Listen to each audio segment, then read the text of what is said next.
은혜를 통하여서 우리가 다시 한번 말씀에 위로받고 또 힘을 얻고 기도 제목을 얻고 돌아가는 귀한 시간 되길 소망합니다. 오늘 또 감사 헌금으로, 비전센터 헌금으로, 건축 헌금으로, 선교 헌금 드린 손길이 있습니다. 하나님의 손길을 기억하여 주시고 하나님 나라 가운데 귀히 사용될 수 있도록 주께서 또한 인도하여 주시옵소서. 감사하며 예수님의 이름으로 기도합니다. 아멘. 우리 옆 사람과 한 번만 더 인사하겠습니다. 네, 예수님의 이름으로 사랑합니다. 사랑합니다. 네. 계속 사랑합니다라고 인사하고 고백해도 좋을 것 같지 않으십니까? 그렇죠? 예배가 그렇게 하나님의 사랑이 가득했으면 좋겠습니다. 오늘 사도행전 9장 32절에서 43절 말씀을 가지고 베드로가 사는 방식 그리고 우리가 사는 방식이란 제목으로 말씀을 전하겠습니다. 예수님을 제대로 만난 사람은요, 예수님을 제대로 만나고 또 그 만남에 감격이 있는 사람은 이 예수님을 전하고 싶은 이 마음이 생깁니다. 누군가에게 이 이야기를 하고 싶은 마음이죠. 그것을 전문 용어로 무엇이라고 할까요? 바로 전도라고 합니다. 그런데 이렇게 전도를 하게 되면서도요, 전도는 누구에게나 다 똑같이 전할 수가 없습니다. 왜냐하면 대상과 상황에 따라서 그 말들이 조금씩 다르기 때문인데요. 전도도 그렇지만 설교도 동일한 것 같습니다.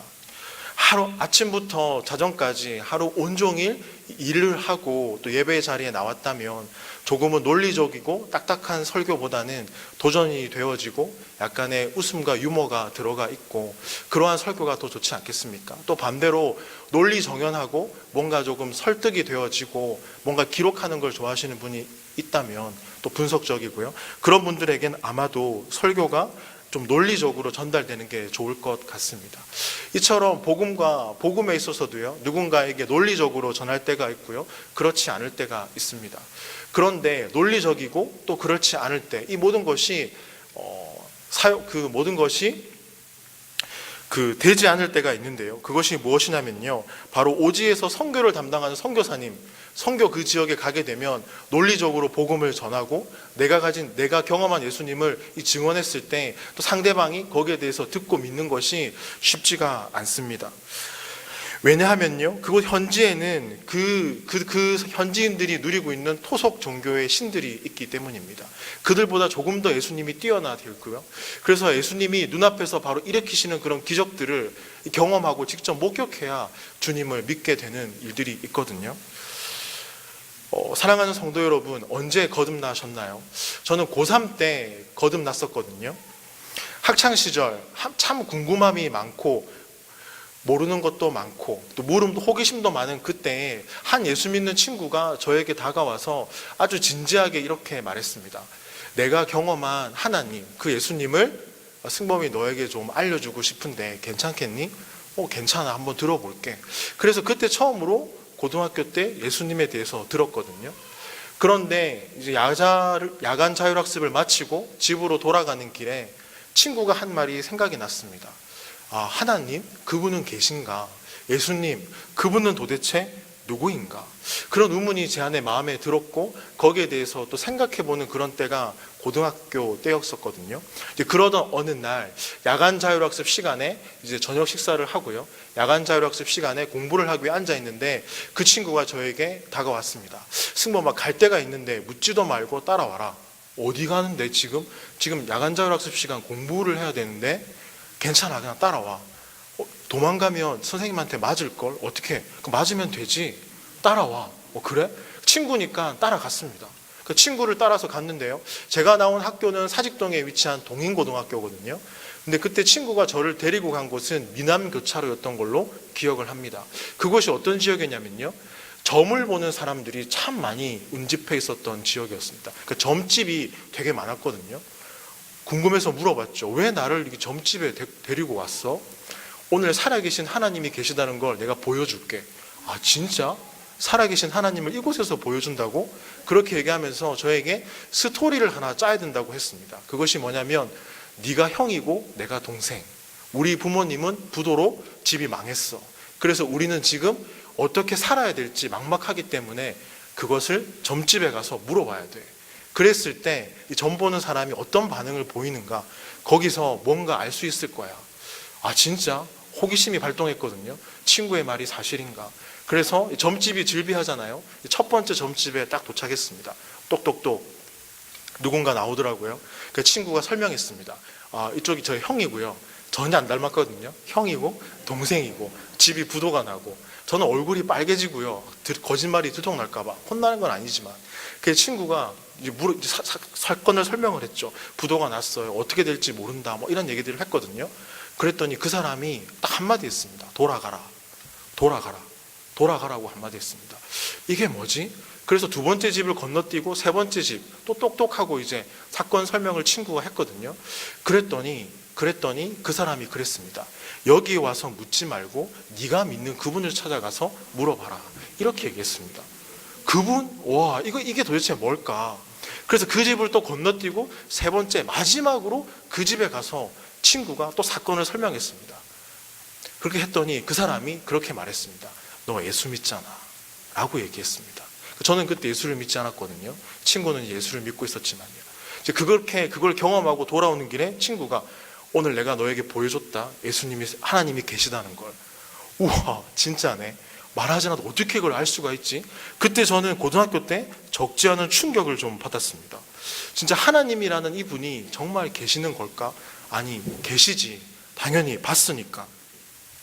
오늘 본문에요. 오늘 본문을 보시면 사울도 하나님을 인격적으로 만나지 못했다가 다메섹 도상에서 그 하나님을 만나게 됩니다. 그러나 그렇게 만나고 난 후에요, 이 사울이 복음을 전하면서 만났던 사람들은 헬라파 유대인들이었습니다. 이들은 아주 논리적이고요, 논리적으로 설득이 되지 않으면 아예 복음을 받아들이지 않는 그런 사람들이었거든요. 그 사람들과 늘 논쟁하면서 그리스도가 살아계시다, 늘 논쟁하면서 싸워서 이겼습니다. 결과가 어땠을까요? 많은 이 유대인들이 사울을 죽이려고 달려들었습니다. 때로는 이성적으로, 논리적으로, 상식적으로 우리가 복음을 전할 수도 있지만, 오늘 저희가 읽진 않았지만요, 사울의 복음 전하는 그러한 모습을 통해서 그런 모습을 통해서 때로는 그러한 것도 한계가 있다라는 사실을 알 수 있습니다. 그러면 정말 하나님의 일하심과 복음이 흘러가려면 무엇이 필요한가? 오늘 31절을 보시면요, 온 유대와 갈릴리, 사마리아 교회에 평안하여 든든히 교회가 서가고 있었습니다. 어떻게 서가고 있었는가 하면요, 31절 말씀을 다 같이 한 목소리로 읽겠습니다. 시작. 그리하여 온 유대와 사마리아와 교회가 평안하여 든든히 서가고 주의 경외함과 성령의 위로로 진행하여 수가 더 많아지니라. 아멘. 성령의 위로, 성령의 위로하심과 성령의 역사가 진행되어질 때 그 수가 더해가고 교회가 세워져 갔다라고 오늘 성경은 우리에게 말해주고 있습니다. 그때 초대교회, 그때 성령의 역사가 그렇게 일어나고 있을 때에 35절을 보시면요, 두 지역이 나옵니다. 룻다와 사론이라는 지역이 나오는데요, 룻다와 사론, 36절에 욥바라는 지역도 나옵니다. 이 예루살렘이 이쪽에 있으면요, 45도 각도로 봤을 때 여기가 욥바고 가기 전에 룻다와 그리고 사론이라는 지역이 있거든요. 그래서 이 베드로 사도는요, 성령의 위로하심과 역사가 막 일어나는 이때에 예루살렘에서 이방인들이 살고 있고 다양한 민족들이 살고 있는 이 욥바와 룻다와 사론이라는 지역으로 베드로 사도는 가게 됩니다. 베드로 사도가 왜 그곳으로 갔을까요? 바로 하나님 나라의 복음, 그 복음을 전하기 위해서 그곳으로 갔습니다. 32절과 34절 말씀 다 같이 한번 읽어보겠습니다. 시작. 그때 베드로가 사방으로 두루 다니다가 룻다에 사는 성도들에게도 내려갔더니 거기서 애니아라 하는 사람을 만나매 그는 중풍병으로 8해라. 예루살렘의 지도자였던 이 베드로가 예루살렘이라는 이 지역에 매이지 않고 오늘 32절에 보면 베드로가 사방으로 두루 다니며, 이 베드로 사도는요, 예루살렘 교회의 지도자였지만 예루살렘에만 있는 것이 아니라 사방으로 다녔습니다. 그러니까 이방인들이 있는 곳, 그곳에 복음을 전하기 위해서 갔다라고 성경 본문은 우리에게 얘기해 주고 있습니다. 그런데 중요한 것은요, 이 베드로가 간 지역입니다. 룻다와 그리고 사론과 욥바는요, 이방인들이 많이 살았던 지역입니다. 다양한 민족들, 그 지역에 딱 도착했는데 오늘 성경은 뭐라고 말합니까? 누구를 만났다고 말합니까? 8년 동안 중풍병에 걸려 일어나지 못하는 애니야를 만났다고 합니다. 애니야는 남성일까요? 여성일까요? 여성이라고 대답하셨는데요. 남성입니다. 네, 남성입니다. 애니야는 여성적인 이름을 갖고 있지만 남성입니다. 이 8년 동안 중풍병에 걸린 이 남자 애니야를 만나게 됩니다. 만났을 때 베드로는요 바로 치유 사역을 하지요. 자, 34절 말씀 다 같이 한번 읽어보겠습니다. 시작. 베드로가 이르되 애니야야, 예수 그리스도께서 너를 낫게 하시니 일어나 내 자리를 정돈하라 한데 일어나니. 일어나라 라고 선포했더니 그 자리를 훌훌 털고 일어납니다. 어떤 하나의 장면이 연상되지 않으세요? 중풍병자 침상에 누워서 지붕에서 이렇게 내려서 치유했던 그 중풍병자에게 일어나라 라고 했을 때 그 침상을 들고 간 것처럼 오늘 본문에도 동일하게 베드로가 일어나라 라고 했을 때 예수님의 그 일어나라 라는 말씀처럼 베드로가 그렇게 했을 때 그 기적이 일어납니다. 중풍병이 낫게 되고요, 이 애니야가 다시 일어나게 되죠. 오늘 본문은요, 이 애니야가 나았다라는 것 외에 또 하나의 기적을 소개합니다. 그게 무엇이냐면 36절입니다. 36절 말씀 다 같이 한번 읽어보겠습니다. 시작. 하비다라 하는 여제자가 있으니 그 이름을 번역하면 도르가라. 선행과 구제하는 일이 심히 많더니. 자, 애니야를 이제 중풍병에 걸린 애니야를 치유하고 낫게 했는데 또 다른 문제가 생겼는데요. 그게 뭐냐면 바로 욥바에 다비다라고 하는 여제자가 있었는데 번역하면 도르가라. 이 사람이 병들어서 죽게 되는 사건이 발생하게 됩니다. 욥바는요, 그 뜻이 아름답다라는 뜻입니다. 왜냐하면 욥바는 그 당시 지주계 연하에 위치한 항구 도시였거든요. 항구에, 그것도 지중해에 얼마나 아름답겠습니까? 그곳에 성경에 처음으로 말하는 여제자인 바로 다비다, 이 사람이 등장합니다. 번역하면 도르가라. 이 도르가의 뜻은요, 또 한 번 번역을 하면요, 무슨 뜻이 있냐면 사슴이란 뜻이 있습니다. 사슴. 성경에 사슴이란 단어가 등장하는 성경책이 있습니다. 어떤 책이겠습니까? 아가서입니다. 아가서에 사슴이라는 이 명칭이 등장하는데요. 이 사슴이라는 명칭은요, 바로 사랑하는 사람에게 붙는 애칭입니다. 그럼 도르가가 사랑하는 사람에게 붙는 이 애칭의 뜻을 갖고 있었다면 누군가에게 사랑을 많이 받았던 사람이었고 주님의 여제자였다라는 사실을 우리는 오늘 본문을 통해 추측해 볼 수 있습니다. 또 하나 39절이 힌트를 주는데요. 그 이제 도르가가 병들어 죽게 되어서 다락에 있었을 때 39절을 보시면 모든 과부가 베드로 곁에 서서 울며 되어 있습니다. 도르가의 시신을 보고 모든 과부가 울었다라고 되어 있습니다. 얼마나 사랑함을 많이 받았으면 사람들이 이렇게 많이 울었을까? 도대체 도르가 이 사람은 어떤 삶을 살았길래 주변에 많은 사람들이 그렇게 같이 슬퍼하고 함께 그 자리에 위로해 주었을까? 37절 말씀 한번 읽어보겠습니다. 시작. 그때 병들어 죽음에 시체를 씻어 다락에 누이니라. 룻다가 욥바에서 가까운지라. 제자들이 베드로가 거기 있음을 듣고 두 사람을 보내어 지체 말고 와달라고 간청하여. 이 37절의 얘기는 무슨 얘기냐면요, 이제 베드로가 룻다에 왔다는 소식을 들었습니다. 욥바에 있는 이 사람들이. 그 도르가가 죽게 되자 시신을 깨끗이 씻어서 다락에 옮겨놨거든요. 그것은 그 당시 장례 문화였습니다. 장례가 진행되고 있으니까 베드로 사도가 와서 이 장례를 인도해 줬으면 좋겠다는 거죠. 그래서 베드로 사도를 오게끔 한 것입니다.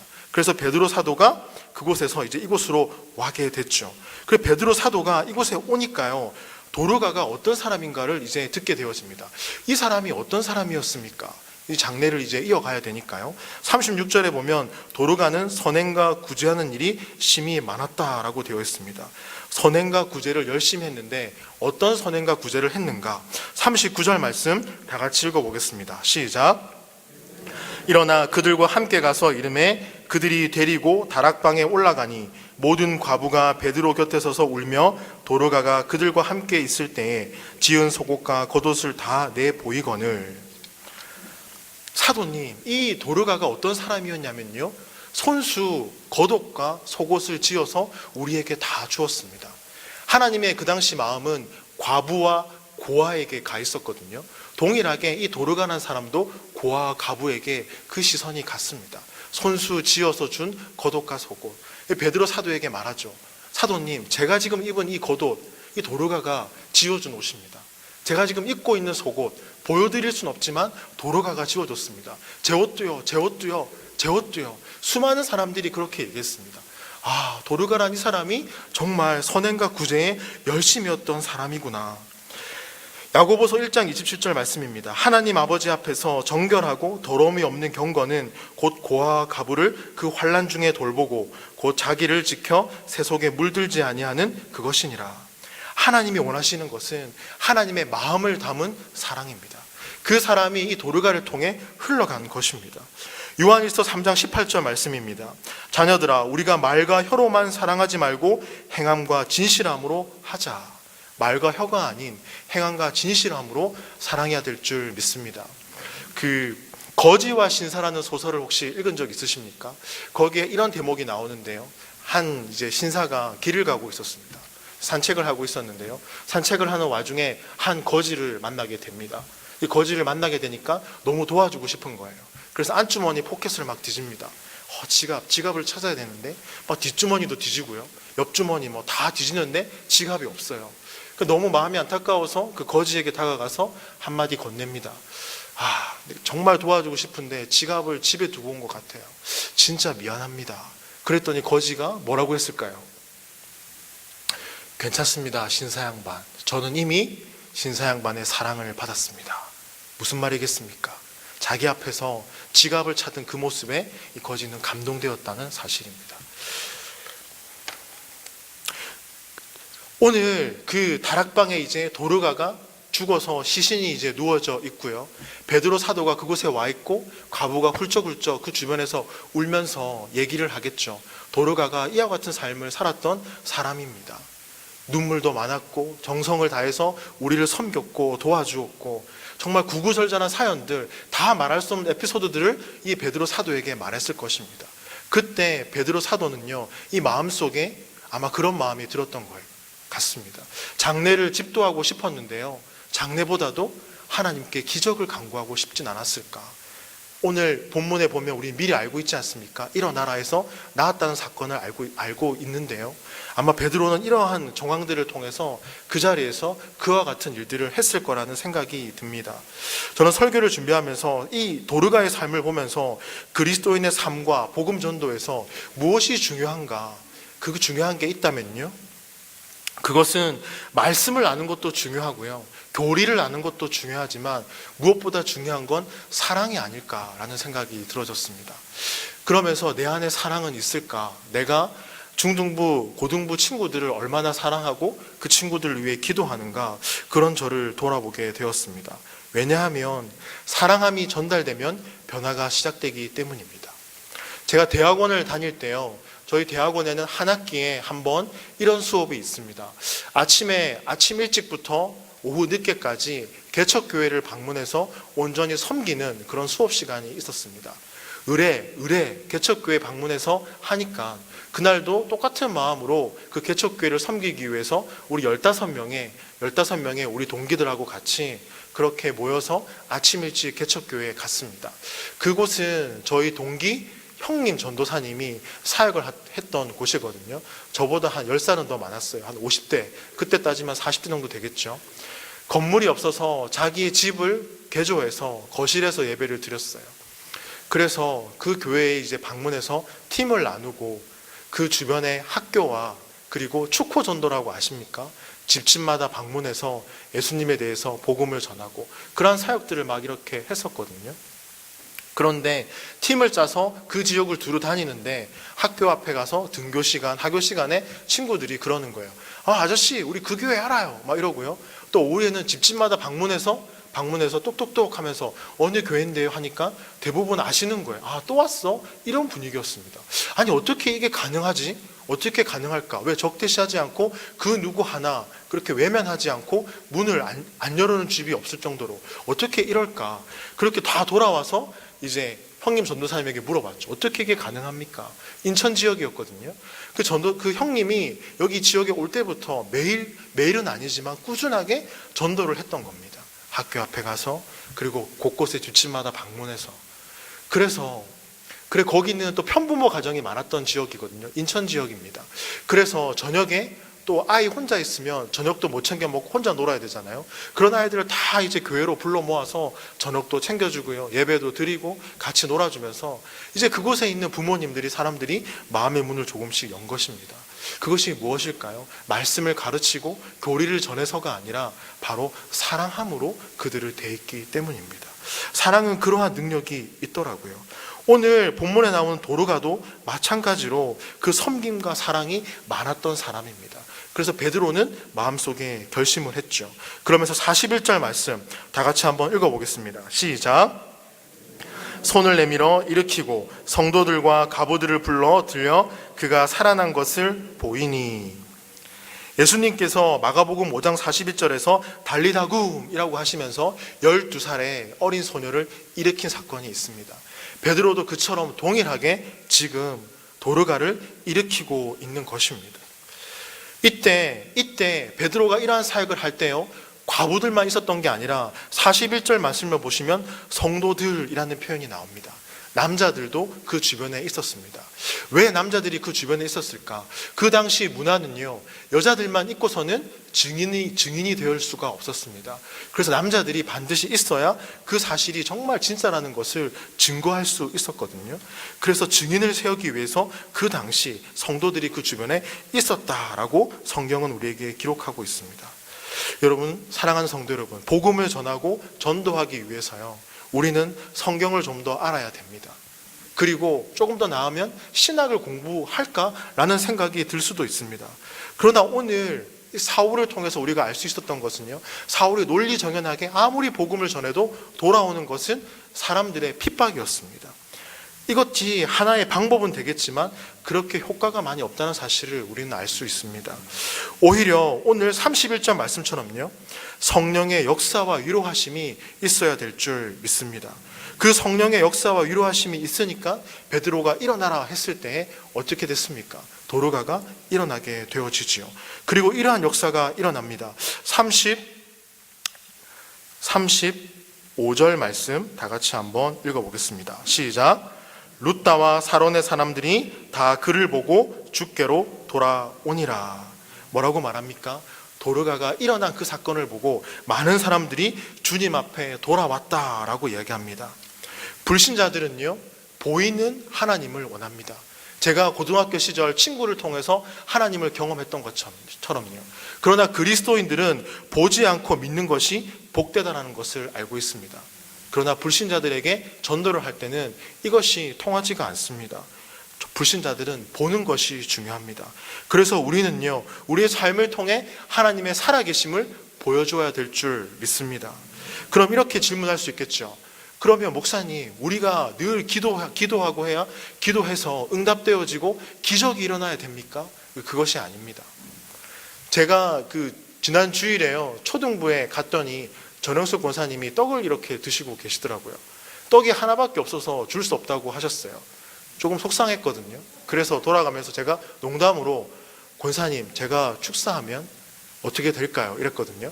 농담이었잖아요. 그런데 그 농담을 또 이제 받고 저를 졸졸 따라오시면 해달라고, 제발 해달라고 막 쫓아오시더라고요. 되게 좀 싫었는데요. 자, 우리가 주목해야 될 것은 무엇입니까? 그렇게 기적이 일어나고 응답이 되는 게 아니고요. 바로 베드로 사도가 어떠한 삶의 자세와 태도로 살았는가, 그리고 어떠한 삶의 자세로 사역을 했는가, 우리는 그것에 집중해야 됩니다. 베드로 사도는요, 오늘 사방을 두루 다녔다라고 성경에서 알 수 있듯이 예루살렘 교회의 지도자로서 예루살렘에 남아서 복음을 전하는 것도 좋았지만 주님이 이끄시는 대로 이방인 지역에 갔습니다. 룻다도 가고요, 요빠도 가고요, 사론이란 지역도 갔습니다. 그리고 주님의 일을 기회가 주어졌을 때 해내는 것을 우리는 오늘 본문을 통해 볼 수 있습니다. 우리가 이 사도의 삶을 통해서 배울 수 있는 것은 바로 이것입니다. 바로 이 삶의 태도와 자세가 되어야 될 줄 믿습니다. 그렇습니다. 도르가는요, 봉사와 구제를 통해 자신의 사랑을 보여줬다면 베드로 역시 주님의 살아계심을 그의 삶으로 보여준 사람입니다. 말과 혀로 한 것이 아니라 행함으로요. 그러면 우리에게 필요한 것이 무엇일까요? 우리의 삶에 주님의 능력이 나타나야 될 줄 믿습니다. 하나님을 알지 못하는 사람들은 우리가 아무리 성경 이야기를 이야기하고요, 복음을 증거하고 예수 그리스도께서 우리의 구원자 되신다는 사실을 알려줘도 이해하지 못합니다. 그렇게 이해하지 못하는 사람들에게 우리가 할 수 있는 것이 무엇이냐면요, 바로 지금도 우리 주변에서 주님이 어떻게 일하고 계시는가, 그 주님이 우리의 삶을 어떻게 인도하고 계시는가, 그 주님이 우리의 삶을 어떻게 채워주셨고 어떻게 함께하고 계시는가, 그것을 보여줘야 될 줄 믿습니다. 그것이 우리 평생의 숙제가 아니겠습니까? 이 땅에서 살아가는 동안 주님이 주신 숙제가 있다면 바로 예수 그리스도의 그 사랑이 우리를 통해 어떻게 흘러가는가, 그것이 되어야 될 줄 생각합니다. 누가 봐도 안 될 일이 응답되어지고요, 누가 봐도 안 될 그 일이 진행되어지는 것. 작년 가을 특세 때 담임 목사님께서 이런 말씀을 하셨습니다. 특별 새벽 기도가 시작되고 있습니다. 특별한 은혜가 우리 온누리교회 성도님들에게 임할 줄 믿습니다. 그것이 무엇일까요? 저는 하나님이 살아계신다는 것을 담임 목사님이 경험해야 됩니다 라는 그런 말씀으로 들렸습니다. 자, 그런데 34절을 보십시오. 애니아라는 중풍병자, 8년 동안 중풍병에 걸려서 누워있던 이 사람을 누가 치유했다고 성경은 기록하고 있습니까? 예수 그리스도께서 낫게 하셨다라고 기록합니다. 그 누가복음 4장에 가시면요, 성전 미문의 앉은뱅이 또한 베드로가요, 자기가 한 것이 아니라 주님이 했다라고 기록하고 있습니다. 내가 한 게 아니라 주님이 하셨습니다. 그와 같은 고백을 했을 때 어떤 결과가 생겼습니까? 35절 말씀 다시 한번 읽어보겠습니다. 시작. 룻다와 사론에 사는 사람들이 다 그를 보고 주께로 돌아오니라. 뭐라고 말합니까?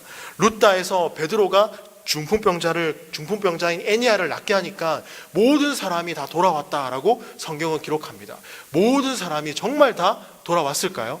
이것은 누가만이 쓰는 특별한 과장법입니다. 이만큼 믿어졌고 이만큼 주님은 대단하다, 그것을 말씀을 통해 읽어내시는 저와 여러분이 되길 소망합니다. 이사야 49장 18절을 보시면요, 내 눈을 들어 사방을 보라, 그들이 다 모여 내게로 오느니라. 이 말씀이 지금 성취되고 있는 것입니다. 중풍병자를 낫게 했더니 주님 앞으로 돌아왔다. 이게 뿐만 아니라요, 베드로가 도르가를 낫게 한 그 현장으로 돌아가 보면요, 40절 말씀 다 같이 한번 읽어보겠습니다. 시작. 사람을 다 내보내고 무릎을 꿇고 기도하고 돌이켜 시체를 향하여 이르되 다비다야 일어나라 하니 그가 눈을 떠 베드로를 보고 일어나 앉으니라.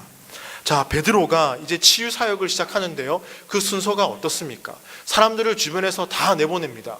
우리 같으면 주변의 사람들을 다 모아놓고 어떻게 안수하고 어떻게 기도하면 낫는지를 다 보여줄 텐데 베드로는 그렇게 하지 않고요, 이 소문이 나지 않도록 모든 사람을 내보내고 그는요, 무릎을 꿇고 기도합니다. 자기가 하는 것이 아니라 하나님이 하신다. 앞에서 우리는 하나님이 하셨을 때 다 주님 앞으로 돌아왔다는 것을 목격했잖아요. 지금도 동일하게 베드로가 주님 앞에 무릎을 꿇고 기도했더니 어떻게 되었습니까? 그 치유 사역의 결과 도르가가 낫게 되어지지요. 그리고 42절 말씀을 읽어보십시오. 시작. 온 요파 사람이 알고 많은 사람이 주를 믿더라. 이렇게 주님 앞에 먼저 나가 구했더니 다 모든 사람이 다시 믿었다라고 성경은 기록하고 있습니다. 베드로 사도는요, 그런 사역을 했습니다. 자기가 드러나지 않고요, 주님이 드러나는 사역을 했습니다.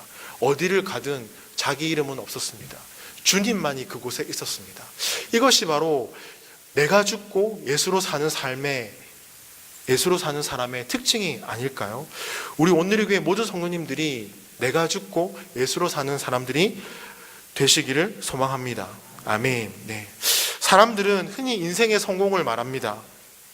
우리에게 성공은요, 조금 더 잘 살게 되는 것, 형편이 조금 더 나아지는 것, 그것이라고 생각하는데요, 그것이 될 수도 있지만 오늘 베드로가 이 이방인 지역에 와서 애니아와 도르가를 낫게 한 그 기적처럼 우리 성공의 기준이 베드로를 통해서 알 수 있는 것이 있다면요, 우리 성공의 기준이 얼마나 많은 사람들이 주님을 따르게 했는가, 여기에 있지 않아야 되겠습니까?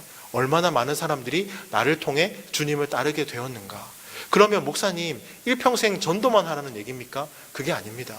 주님이 부르신 그곳, 주님이 우리를 사용하시는 그곳에서 나를 통해서 예수 그리스도를 보게 되고 내가 전하는 이 한마디에 복음을 듣게 되고 돌아오는 것, 일평생 이와 같은 삶을 살아가는 게 바로 성공의 기준이 되어야 될 줄 믿습니다.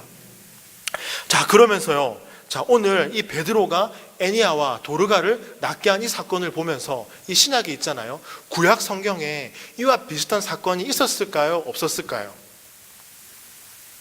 네, 있었습니다. 열왕기상 17장과 열왕기하 4장에 가시면요, 엘리야와 엘리사도 죽은 사람을 살렸습니다. 패턴이 똑같습니다. 죽었을 때 다락으로 데리고 갔고 기도했습니다. 오늘 주님이 구약에도 엘리야와 엘리사가 사람을 살린 것처럼 신약의 이 사도행전 이 책에서도 베드로가 치유사회를 통해서 살리신 이 사건이 왜 기록되어 있었을까? 저는 무척 궁금했거든요. 그런데 말씀을 묵상하다 보니까 주님이 주시는 마음이 그랬습니다. 그 과거의 구약 시대에도 주님이 엘리사와 엘리야와 함께 하셔가지고 능력의 하나님이 되신 것처럼 초대교회에 수많은 핍박 가운데 살았던 성도들에게 주님이 살아계심을 이 베드로를 통해서, 그리고 예수님이 회당장에 그 아이를 살리신 그 사건을 통해서 주님이 여전히 지금도 살아서 역사하신다, 성령의 위로와 역사가 지금도 늘 함께 있다는 사실을 우리에게 알려주고 싶은 주님의 그 귀한 마음이 담겨 있다라는 사실을 저는 발견하게 되었습니다. 지금도 우리가 이 사도행전을 읽고 있으면서 그러한 생각이, 그러한 깨달음이, 그러한 위로가 우리 가운데 들어야 될 줄 믿습니다. 주님이 살아계심을 굳게 믿고 나아가는 저와 여러분의 인생이 되길 소망합니다. 그러면서요, 이제 10장에 이제 9장을 넘어서 10장을 보시면 베드로는요, 이 이방인의 사역의 중심, 이방인 선교의 그 현장으로 베드로는 들어가게 되거든요. 지금까지 이방인 지역에서, 새 지역에서 열심히 사역했던 베드로는 육신이 많이 지쳤을 거예요. 힘들었을 거예요. 그러면 이제 쉼이 필요한데, 쉼이 필요하면 좀 좋은 곳에 가서 쉬어야 되는데요.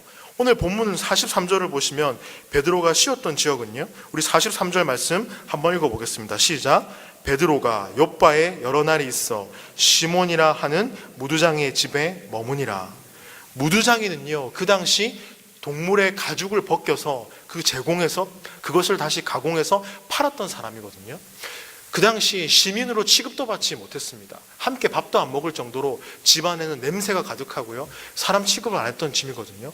이제 베드로 사도는요, 예루살렘 교회의 지도자이고 예루살렘 교회의 그러한 사람이면 지금으로 따지면 한 5성급 호텔 정도에 돼서 좀 푹 쉬고 사역을 할 만한데, 그가 지금 본문에 보시면 머물렀던 곳이 어디답니까? 무두장의 집입니다. 냄새나고 보잘것없고 볼품없고, 아마 덮고 자는 이불도 그랬을 것입니다. 하루면 이해가 되는데요, 하루도 아니고 43절을 보면 여러 날 있었다고 합니다. 이 베드로 사도가 이렇게 지내는 모습을 통해서 우리가 알 수 있는 또 하나의 이 삶의 방식은요, 주님을 위해서라면 어떠한 불편도 감수할 수 있다는 베드로의 마음을 우리는 볼 수가 있습니다. 사울도 편하게 복음을 전할 수 있었습니다. 그런데 유대인들이 있는 회당만 찾아가서 기어코 복음을 전하면서 그 사람들에게 끌려가서 맞기도 하고 핍박도 당했거든요. 베드로도 마음 편하게 예루살렘 교회에 있으면서 복음을 전하고 사역을 했으면 됐습니다. 그런데 베드로 사도는 이방인이 사는 마을까지 가서 복음을 전하고 말씀을 가르쳤습니다. 왜 힘든 일들을 마다하지 않고 편한 것을 포기하고 그곳으로 갔을까요? 왜냐하면 주님의 일하심, 주님이 이 두 사도에게 주신 그러한 삶의 부르심에 응답하는 삶을 살았기 때문입니다. 그 당시 사도들은 그렇게 주님과 함께하는 삶을 살아갔습니다.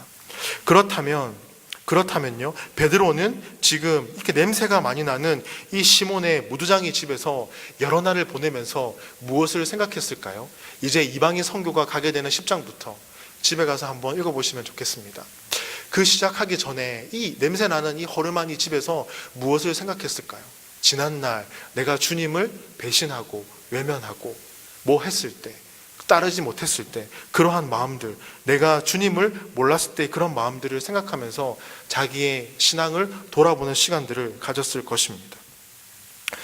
오늘 온누리교회 성도 여러분, 함께 나눈 이 사도행전 9절 말씀을 통해서 오늘 우리가 사는 방식과 사도들이 살았던 이 방식이 어떻게 다른지 한번 묵상해 보시면서 정말 그리스도인으로 살아가는 것이 무엇인가에 대해서 한번 이렇게 질문해 보시고 우리의 신앙을 돌아보는 시간이 되길 소망합니다.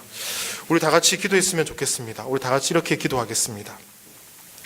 하나님, 오늘 사도행전 9장 말씀을 통해서 베드로가 사는 방식, 그리고 우리가 사는 방식에 대한 말씀을 들었습니다.